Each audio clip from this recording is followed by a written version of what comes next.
Hi friends and students, मैं सुधाकर शुक्ला आज आपके सामने हूँ पास्ट एंड डेफिनेट टेंस के साथ। इसके पहले तक अभी प्रेजेंट के पूरे पार्ट्स को मैंने पढ़ाया है, आपके पास वीडियोस भेजे हैं और आज आपके सामने ये पास्ट एंड डेफिनेट टेंस, इसे सिंपल पास्ट टेंस भी कहते हैं। इसमें अगर इस टेंस के सेंटेंसेस को पता करना चाहते हैं आप कि कौन से ऐसे सेंटेंस हैं जिनको हम पास्ट एंड डेफिनेट टेंस में मान लें, तो आप ये क्वेश्चन करिएगा कि कौन क्या किया या किसने क्या किया या कौन क्या करता था। क्योंकि पास्ट एंड डेफिनेट टेंस के सेंटेंसेस में लास्ट वर्ड हिंदी सेंटेंस का वर्ब होता है। आया, गया, खाया, पिया, कहा, बोला, ऐसा, या तो फिर था था, थी थी, थे थे आते हैं।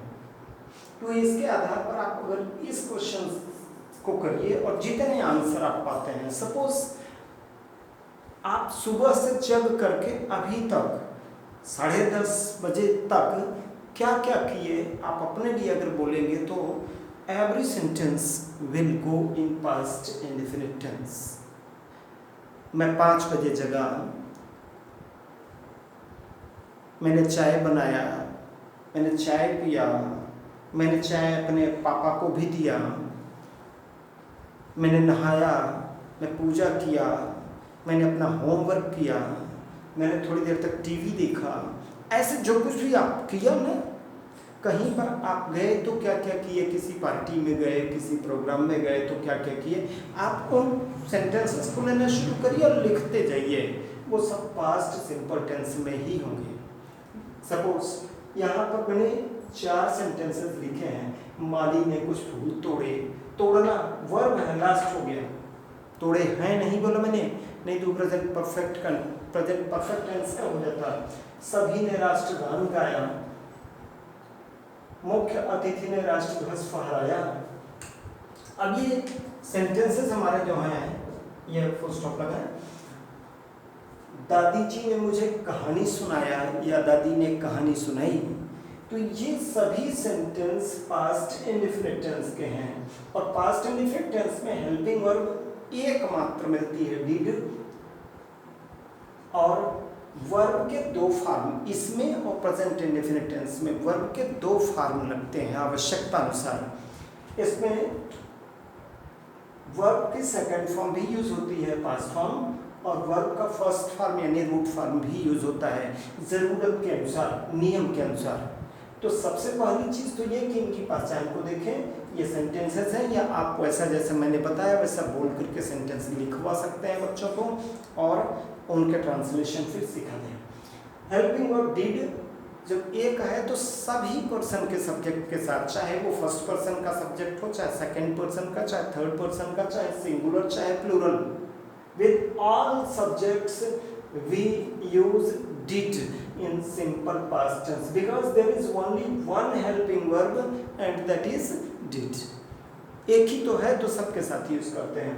रही बात वर्ब के सेकंड फॉर्म और फर्स्ट फॉर्म को कब यूज करें, यहाँ 2 प्रमुख चीजें मैं बताना चाहूंगा।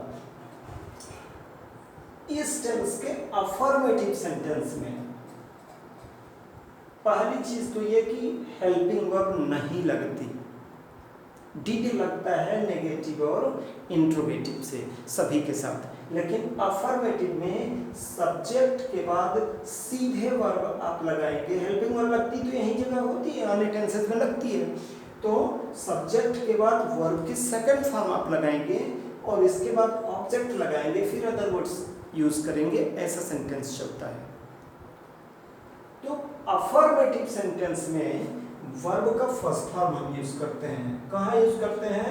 अफर्मेटिव में, ध्यान देंगे।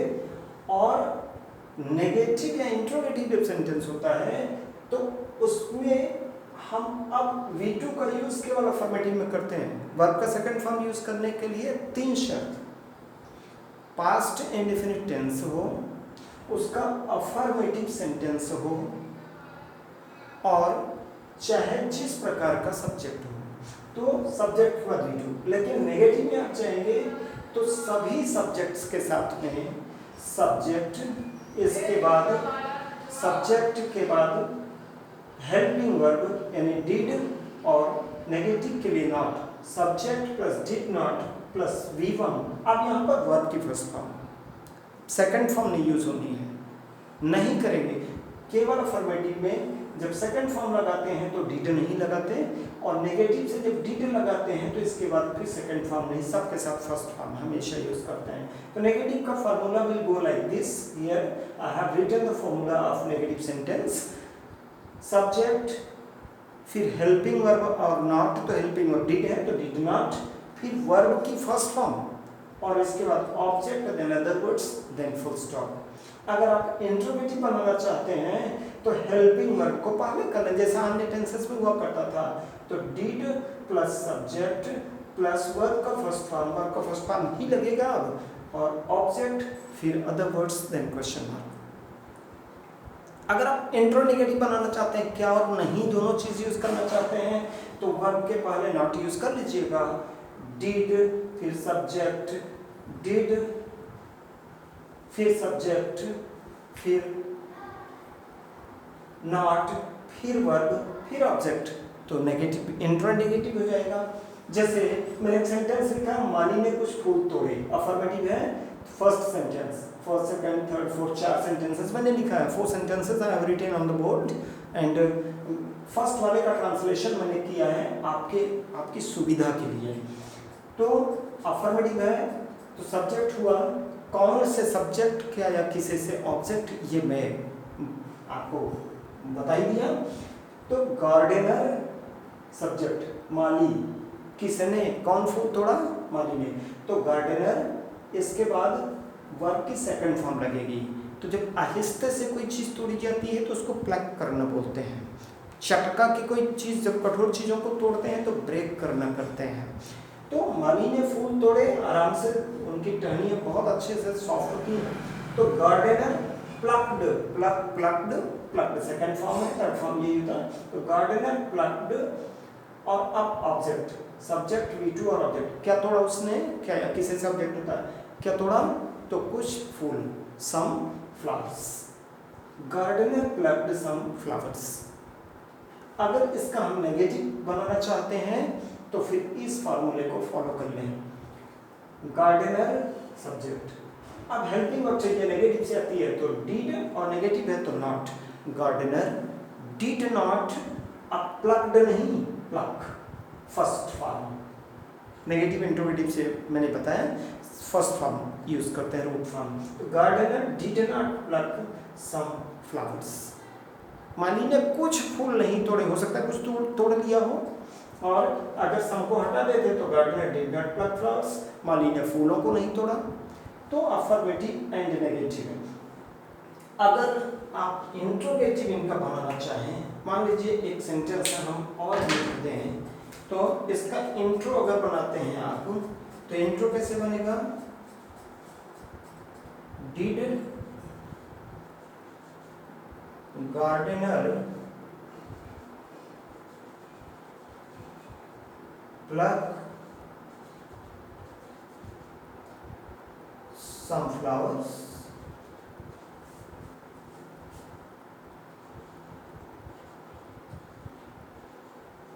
question mark, did gardener pluck some flowers, helping verb, then subject, then verb का first form, verb की second form नहीं, did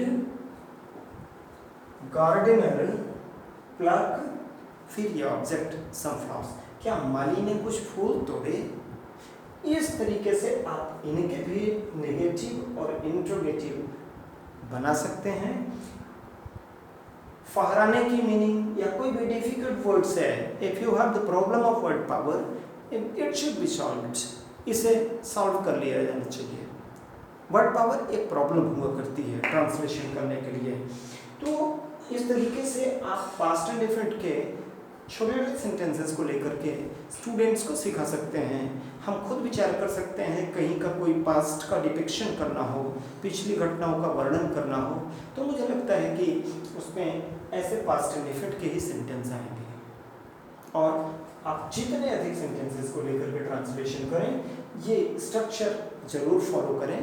और कभी भी थोड़ा सा डिफरेंस आता है सेंटेंस के को बनाने के फार्मूले में। जैसे यहाँ पास्ट इंडेफिनिट में है, मैंने बताया है कि 2 वर्ब के फार्म इसमें लगते हैं, इसलिए जिनमें 2 फार्म लगते हैं, प्रेजेंट इंडेफिनिट में भी लगता है, इसमें 2 ऐसे हैं 12 टेंस में से, तो इनके लिए अफर्मेटिव का फार्मूला और सेंटेंस के फार्मूले जो दिया है उसमें भी इस बात का उल्लेख किया है मैंने। You will get if you watch my that video, तो आपको मिलेगा। तो सब्जेक्ट अफर्मेटिव में subject, V two object, other words. Negative में subject, helping verb, not, verb का first form, object and other words. Interrogative आप बनाते हैं तो helping verb, then subject, then verb का first form, then object, then other words. Interrogative type 2 बनाते हैं तो क्वेश्चनिंग वर्ड को पहले कर लें, questioning word then helping. Questioning word बोले तो WH words, what, when, why, where, who, in this way. पर हु वाले के साथ अगर इंट्रोगेटिव हु से शुरू हो रहा होगा तो हु से सब्जेक्ट बनता है, तो हु वाले में यहाँ पर हम फार्मूला ये नहीं करते, हेल्पिंग वर्ब नहीं लगती। Present indefinite and past indefinite में अगर कौन से शुरू हो रहा हो इंट्रोगेटिव तो उसमें क्वेश्चनिंग वर्ड के बाद हेल्पिंग वर्ब नहीं लगती। इसका विशेष ध्यान रखेंगे। आज मैंने खैर वो विषयांतर था, मैंने थोड़ा सा प्रेजेंट इंडेफिनिट पे बात किया, लेकिन ये पास्ट इंडेफिनिट या सिंपल पास्ट टेंस को मैंने आज पढ़ाया है, आपको आपके सामने रखने की कोशिश किया है। मुझे विश्वास है कि ये मेरा वीडियो बच्चों के लिए, स्टूडेंट्स के लिए या किसी भी इंग्लिश लर्नर के लिए बेनिफिशियल होगा। और बस इस छोटे से वीडियो के साथ मैंने इसमें सारी चीज़ों को बताने की कोशिश किया है। प्रैक्टिस आपकी होगी, सेंटेंसेस आप अपने से लेंगे, हाँ, और हमारे वीडियो को सब्सक्राइब करते हुए हमारे चैनल को आप इसका लाभ लेते रहेंगे, मुझे विश्वास है। बस आज के लिए इतना ही, दैट्स ऑल, थैंक यू।